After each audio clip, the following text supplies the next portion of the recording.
Okay. Well, let me introduce you properly. I did start recording. I wanted to make sure that I didn't forget to hit that record button, but I want to thank Meg Reid for joining us here in the Listen and Be Heard Audio Garden, Executive Director of Hub City. And it is a hub. I don't know what to call it, Hub City Publishing, Hub City Bookshop. Could you just explain maybe briefly first, what is Hub City and what are you doing there? Sure. Well, thank you for having me on to chat about it. The Hub City Writers Project is a literary nonprofit organization. We're located in Spartanburg, South Carolina, and we have been since 1995. So we're actually celebrating our 30th anniversary next year. And we are made up of a independent publisher, Hub City Press, a independent bookshop in downtown Spartanburg. That's the Hub City Bookshop. And then the Writers Project is our literary nonprofit arm, and it's involved in both creative writing education as well as outreach in the community, which means that we give a lot of books away and into schools and for kids and with other nonprofit organizations, and just generally try to increase the love of reading and access to books, most importantly, in Spartanburg County and our area. And you, I think in that spirit, are also giving a workshop in February at I think it's at the Mayfair Art Studios. Is that correct? Yeah. In Spartanburg. And it's called Paths to Publishing. And I invited you here today to speak a little bit about the Paths to Publishing. We are a show for writers and readers, and we've just begun season 2, and I made it my personal sort of goal for season 2 to talk about my personal path to publication with an unpublished novel that I've written. And I've been trying to talk about resources as well as my own psyche, because the path to publication is fraught with, I don't know, anxiety, doubts, fears. I think it takes a lot of confidence, and you have to be able to handle rejection, maybe more frequently than anything else. So I wanted to invite you, and I'm very grateful for you to take the time today to speak with us a little bit. And you have on your event listed the types of publishing models that you were going to talk about: distribution, query letters, agents. So maybe we could briefly talk about each of those things. When you bring up types of publishing models, I think maybe you're talking about traditional versus self-published. Yeah. This Pathways to Publishing talk is something that we have done I've done it at different conferences and sort of across the country. We've done it at our writers conference that we've held for many years. And it's always very popular and it's always different because people have different questions at different times. And so basically it just seeks to give people an overview of what publishing means in 2024. And that sounds really basic, but actually when you think about it, book publication means a lot of different things to a lot of different people. And so we, part of our mission at Hub City Writers Project is really trying to give transparency and accessibility to publishing systems, which means making sure that people understand the publishing process. And like you said, it doesn't have to be so fraught. It doesn't have to be it's going to be filled with rejection. Unfortunately, we can't do anything about that. But, we can sort of insulate people with the knowledge that, things are going the way they should, or, what to take seriously, what to not take seriously. So that's kind of our goal, is making things a little more open, bringing a little light into the process so that people feel a little bit more agency when they go out, maybe on submission with an agent, or maybe directly speaking to publishers. They will have, a little bit more education just to know what things mean when people say things to them. So, that's kind of a really big part of our mission. And this talk is I'm excited that the Chapman wanted to make it part of their series, which is really about, they do these creative conversations, which are kind of at the intersection of art and entrepreneurship. And so the idea of being a good business person and art artist. And so it's, that's something that I think every artist has to know and work on now. And so I think for me, that intersection point really for writers is publishing and accessing publishing. So we just try to give, always try to give a really good overview of where we are in 2024 now with self-publishing, with hybrid publishing, and with full traditional advanced-based publishing. And so where are we with that? Is there a tip, like anytime I start talking to just anybody about the fact that I want to publish my novel, the first thing they say to me is, well, have you considered self-publishing it? Well, and of course I have, but should I, like, what are like some of the pros and cons maybe at this point in time for, say, a novelist? I think that, there's always this discussion about self-publishing, and a lot of people don't like that term. A lot of people there's lots of other terms that people use. I always kind of like the idea of like DIY publishing, because that really gives it the vibe of you're doing it yourself. You're doing everything yourself. So it's really about the where we are in publishing right now is that it is easier and more accessible to publish your own books than it ever has been, because of some really great resources and printers that sell directly to consumers and make it a lot easier. I don't know, 25 years ago, people would have 2,000 copies of their book in their garage, because that was the minimum that they had to order. So in one way, it's really good because it's more accessible and it's really opened up. And it's a lot easier for people to get a couple copies of a book, or, to print something for a specific event or something like that, which is really awesome. And so that's a great option, but it lacks the distribution. It lacks the advertising and promotion and of traditional publishing. So we always talk about how we run a bookshop, and when people with their own books come in, they want to sometimes have an event, which we will sometimes do, but it's often very difficult for us to get the books because they're not in our distribution system. And so that's why I always kind of stress that there's no right or wrong path, and there's no better or worse path. It's just, what are your goals? And if your goals are selling a book sort of in your own network and community, then doing it yourself is actually a really great option. And you could make quite a bit more money than you would ever make by traditionally publishing. So do I hear you saying that if you actually want to have like literary criticism and a reception in a literary community, then maybe that's not the best way to go about it?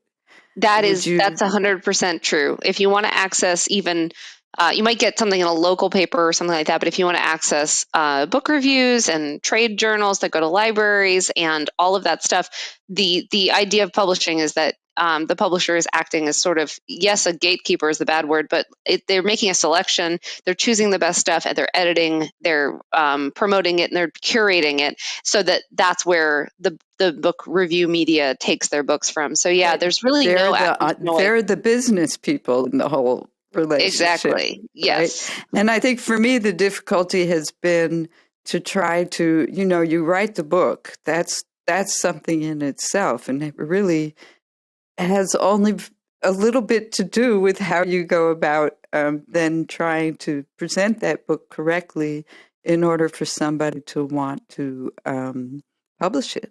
It's two different tasks for sure, though I will say a lot of people represent it to a publisher. Yeah, a lot of people get the horse a little in front of the cart, the cart in front of the horse, in terms of, they won't fit. They've written 40 pages and they start getting excited about submitting it. So that's why we always tell people, like, the hardest thing you have to do is actually finish the book. And that's not a small task. So if you've done that, that's like an impressive thing. And now you have, that's a good way to think about it. You have another challenge that you have to kind of embark on, but that doesn't take away or change. Query letter, right? Yes. You have to write this 1-page query letter, and at least what I'm learning, is that you have to take your emotions out of it completely and try to figure out where you fit in the market. But on the other hand, what I say to myself is, am I trying too hard to figure this out? Because I am not that business person.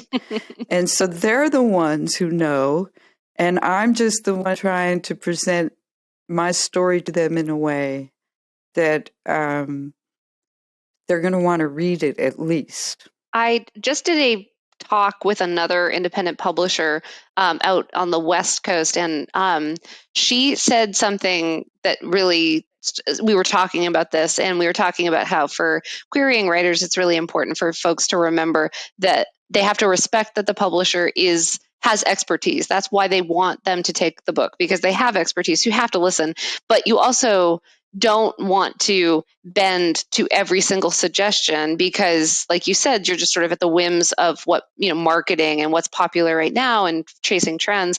As she mentioned that the two animals the kind of spirit animals of this process, you have the eager beavers, who are the debut authors who just want to make everything easy. They want to make sure that they are being, like, as kind of accommodating, and they want to change everything. If you say change it, they drop everything and say, okay, I'm changing it. And then on the opposite end of the spectrum, you have the stubborn goats who are set in their book and they cannot be changed. There's nothing in their mind. They're like, every line is perfect, every word is perfect. And she said, the thing is, there's nothing wrong with either of those approaches. It's just that they're difficult for publishers to work with on either side. What you have to hit is really somewhere in the middle, where you have some flexibility with your project, but you also maintain what you think is important to the project, what you think is, what makes it special, and what makes it, like you said, have a place in the marketplace. And you should never change anything that affects those things. You have to have some principles about your project and what it means to you and why you wrote it, because otherwise it's gonna weaken it if you just change it for every single whim of an agent or people who might be interested in it. So you do have to kind of keep a sense of who you are and who your project is through the process. I think we talked about the first three things on that list. What about agents? Because that's a question I ask myself too. I'm looking at small publishers, and then I'm saying, so I'm sending some direct query letters to publishers who I think might be appropriate. But should I also be trying to find an agent who would do that?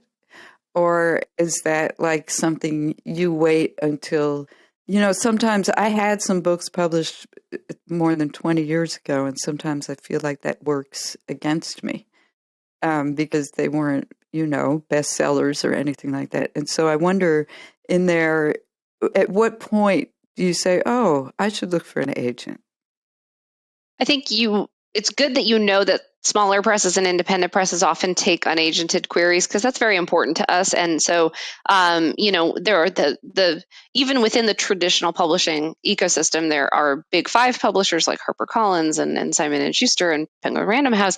And there are smaller publishers that function on the same, they give advances, they pay royalties. It's the same functional system, but they're very much smaller. They're often mission driven, like we are. We have a mission to publish Southern writers and new and extraordinary voices from the American South. And they usually take on agented submissions. And that's often part of that mission, to make sure that they get more things and they reduce gatekeeping. And so it's great that that. And we're always trying to yell that, because we do work with agents. We get our books from book prizes. We get our books directly from authors very heavily. And we also get our books from literary agents. So I feel like I have a pretty good balance of working with all three of those places.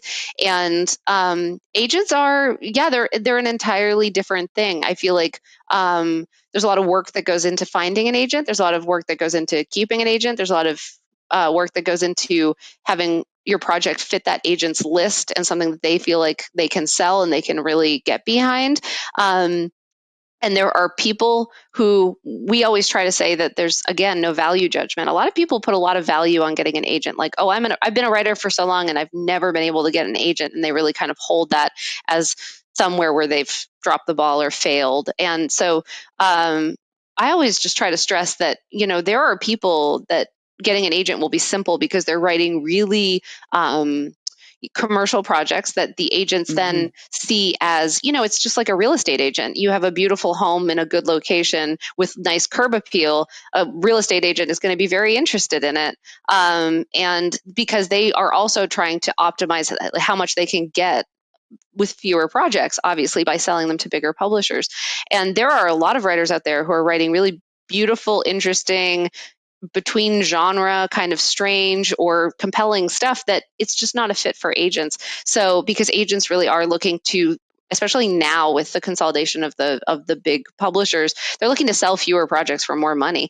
And so if you're not writing that kind of project, your project might not fit with an agent. And that doesn't mean it's not Okay. a good project. It just isn't a good fit for that path. So I think people So really always need to keep that in mind. maybe the majority of them are, it'd be safe to say, are looking for genre type projects to be representing They are that looking for a would lot of fit in. genre. They are Okay. looking for highly readable commercial fiction. If they're looking for literary fiction, it's literary fiction from people who have, again, A they're super reputation. readable and have some audience built in. Yeah, they find debuts, they find gems. I mean, we buy stuff from agents all the time from people who, are just breaking out, and that's incredible.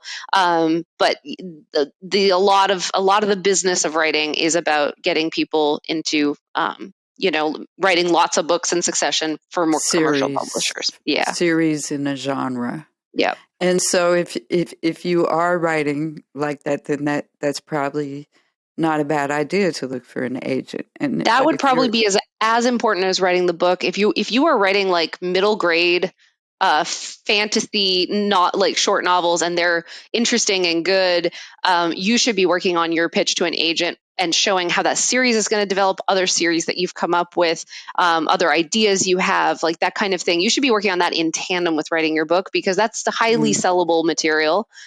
If you're working on a lyric essay collection that's also poetic and has photos that your friend took and it's kind of more artsy, like it's maybe not important that you work on the elevator pitch for an agent, because it's just not as much of an agent friendly project. okay, so then you're more looking like I was describing for small presses that would have a particular interest in the type of thing that Yeah. you're doing. Yep. Okay, I think that was a very I think I'm going to come to this if I can, because it's full of very dense with information, and I really appreciate that. But I'd like to give you an opportunity to talk about Hub City Publishing a little bit and what you do look for there, and maybe what you're proud of having gotten to the market. Yeah. So we have been around since 1995, and we started out as a hyper-regional press that was focused on publishing books about Spartanburg, and then it grew, and by 2010 we were publishing books about the entire South. And now in the last 10, 15 years, we've really gained national and international acclaim and awards. But we've continued to only publish books about the South. We're still very tight with our mission. We publish fiction, nonfiction, poetry, and books of regional interest. We publish 8 to 10 books a year. Everybody works in. We have basically 3 of us working in Spartanburg, and then we have another person who works remotely. We don't print the books in Spartanburg. Everyone always asks that. We print them up in Michigan. We do have a distributor that distributes them nationally and internationally, and we get them, as I said, from book prizes, from open submission calls, and from agents. And we have something right now called the South Carolina Novel Series, where any novelist, any writer in South Carolina can submit to it, and it's free, and it's in partnership with the South Carolina Arts Commission. So we love doing things like that, where we can make things, again. But it does have to be about the South. It does have to be about, well, it has to be, the South Carolina Novel Prize not necessarily have to live in the South.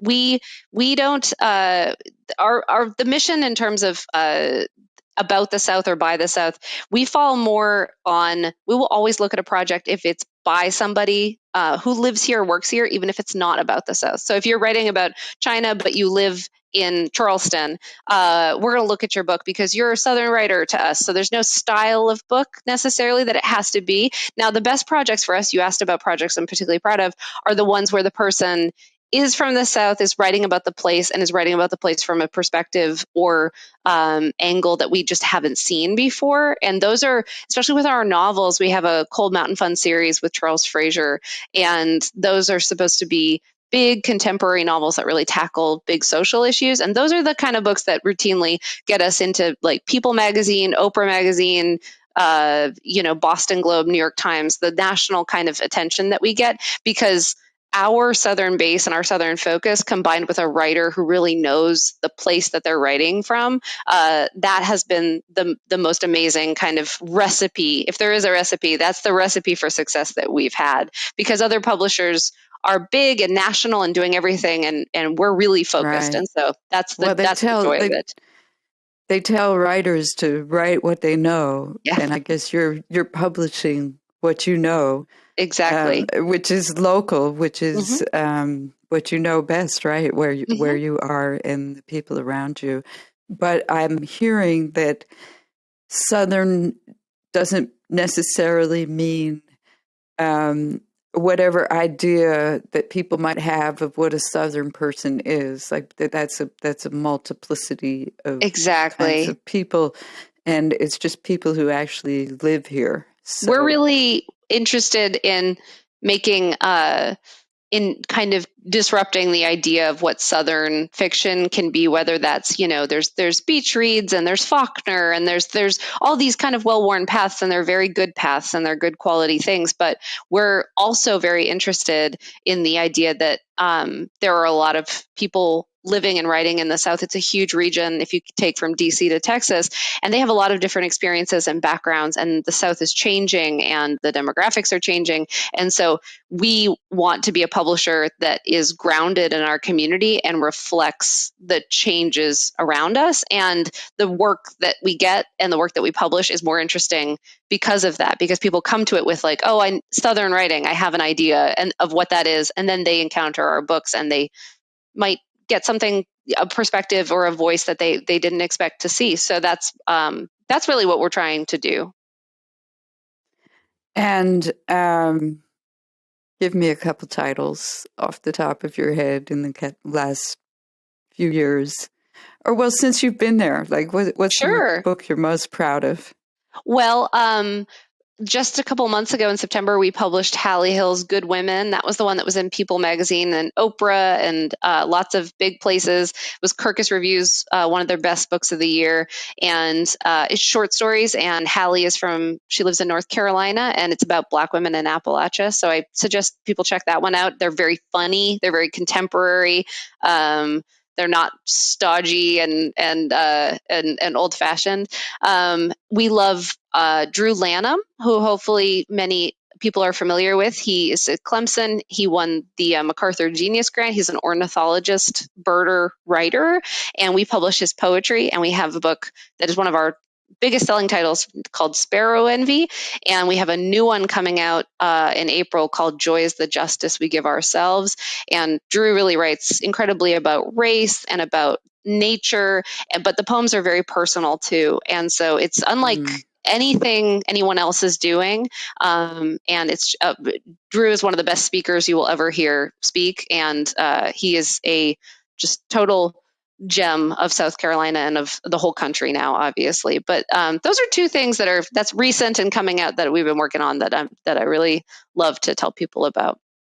Well, thank you for that. I have one more question, and then I'd like to give you the chance to give everybody the information about your workshop. Mhm. I've been asking all of our guests about this phenomenon of banning books in the country or around the country. And as someone involved in publishing, I'm just wondering what your viewpoint is about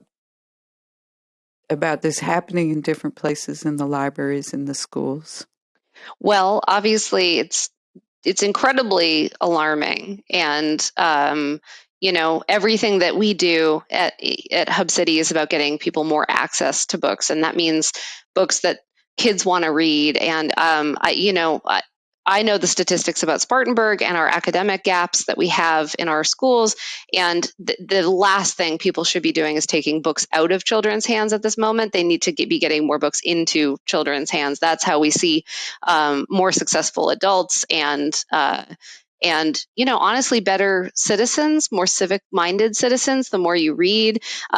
So I think that it's really alarming, and I just hope that people seek out books that are being are at the center of this and support those authors and make sure that their kids are still getting to read as widely and as diversely as possible. Because really, that's a lot of what it's about, is trying to narrow what people can read and hear about. So I hope that people will continue to seek out a wide range of diverse books so that their kids will grow up understanding other viewpoints and being more compassionate and, like I said, better citizens. So yeah. Thank you for that. And your workshop, Paths to Publishing, is happening Yes. on February 22nd at 6 p.m. And where is the Mayfair Art Studios?